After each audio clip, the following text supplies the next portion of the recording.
Bonjour à tous, bienvenue sur La Voie des relations. C'est un plaisir de vous retrouver. Je suis Sophie Urbano et aujourd'hui on va parler de l'amertume, de la colère lorsqu'on a été trahi.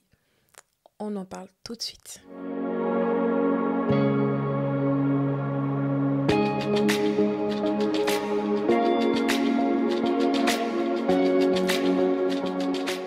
Alors, une personne m'a posé la question de savoir, il y a des personnes qui gardent l'amertume, de la colère pendant des années euh, contre une personne qui a posé une action de trahison, une action douloureuse, et elle se demande comment la personne fait pour rester autant d'années fâchée. Et je me suis rendu compte d'une chose, c'est que lorsque on est en colère, on ressent une force en fait, on a l'impression d'être fort. Lorsqu'on garde l'amertume, on a l'impression vraiment que c'est une force parce que, voyez-vous, quand on est en colère, on ne se sent pas faible. Quand on est en colère, on ne se sent pas vulnérable. Quand on est en colère ou quand on a de l'amertume dans son cœur, on se sent fort. Et très souvent, lorsqu'on est en face d'une situation de trahison, euh, la colère et l'amertume deviennent comme un bouclier qui empêche à la personne qui les ressent d'aller à l'intérieur d'elle, qui cache en fait sa vulnérabilité. Elle n'a pas envie d'affronter justement cette émotion, cette trahison. Elle n'a pas envie d'affronter des émotions douloureuses qui peuvent en découler. Et du coup, la personne va prendre la colère et l'amertume comme une force. Elle va s'appuyer dessus. Elle va se sentir puissante, elle va se sentir comme supérieure à la personne qui a trahi dans la relation. Quand bien même elle peut rester en relation avec cette personne-là, mais elle va vouloir garder le dessus sur la personne. C'est comme pour elle une certaine forme de vengeance qu'elle va appliquer dans la relation pendant des mois et des mois et des mois. Mais à un moment donné, la personne qui a peut-être demandé pardon pour l'acte qu'elle a posé et ne voit pas de changement, aussi peut se sentir frustrée et blessée de se dire, ok, on est toujours en relation, elle a dit qu'elle acceptait par exemple mon pardon, mais elle a toujours cette attitude très colérique où elle a beaucoup d'amertume quand elle me parle, il n'y a pas de douceur, il n'y a pas de bienveillance, et du coup, la relation n'arrive plus à avancer comme il se doit. Et à ce moment, la personne, elle se sent vraiment avoir du pouvoir, en fait, finalement, sur l'autre. Ce qui se passe, c'est qu'à ce moment, tu caches. En fait, si tu te retrouves dans cette situation, tu caches ta vulnérabilité.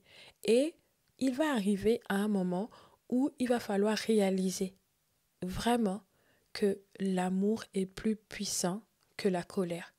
L'amour a plus de force que l'amertume. Et donc, si tu rentres dans le, le cadre où tu pardonnes et que tu laisses l'amour surpasser et triompher dans votre relation, l'amour a plus de force et l'amour va permettre que vous allez encore beaucoup plus en profondeur parce que après des moments difficiles dans une relation et si on arrive à les surmonter, la connexion est parfois beaucoup plus profonde en fait. Donc si tu acceptes aujourd'hui, si tu te retrouves dans cette situation et que tu acceptes de faire face à ces émotions difficiles, de la trahison, si tu acceptes de faire face à ta propre vulnérabilité dans cette situation, tu verras que l'amour a plus de force que la colère et l'amour va triompher. Laisse l'amour triompher. N'enferme pas, ne t'enferme pas dans une prison et n'enferme pas ta relation dans un état. Ne laisse pas une situation mettre des bords, des limites dans ta relation et c'est comme si tu vouais un destin de colère et d'amertume à la relation. Si tu sais que tu veux continuer la relation, je t'encourage vivement à laisser l'amour triompher, à laisser l'amour reprendre sa place, à laisser l'amour euh, travailler dans votre cœur pour pouvoir consolider vos liens. Le pardon aussi, la construction, la reconstruction parfois de la confiance et aussi le fait que la personne déjà s'est sentie euh, t'a demandé pardon, la personne t'a déjà demandé pardon, donc laisse vraiment le pardon prendre toute sa place, enraciné avec l'amour. Et moi, je crois que l'amour triomphe toujours. L'amour triomphe et marchons dans l'amour. C'est pas dit que lorsqu'on marche dans l'amour, qu'on ne tombe pas parfois dans des situations comme la trahison. Mais ce qu'il y a, c'est que considère que l'amour est plus fort que la colère. l'amour est plus fort que l'amertume. L'amour est plus fort que toutes ces choses qui peuvent te laisser dans des émotions négatives, des émotions destructrices même, je dirais. Alors, toi qui regardes cette vidéo, si c'est ton cas, je vais vraiment prier pour toi à l'instant.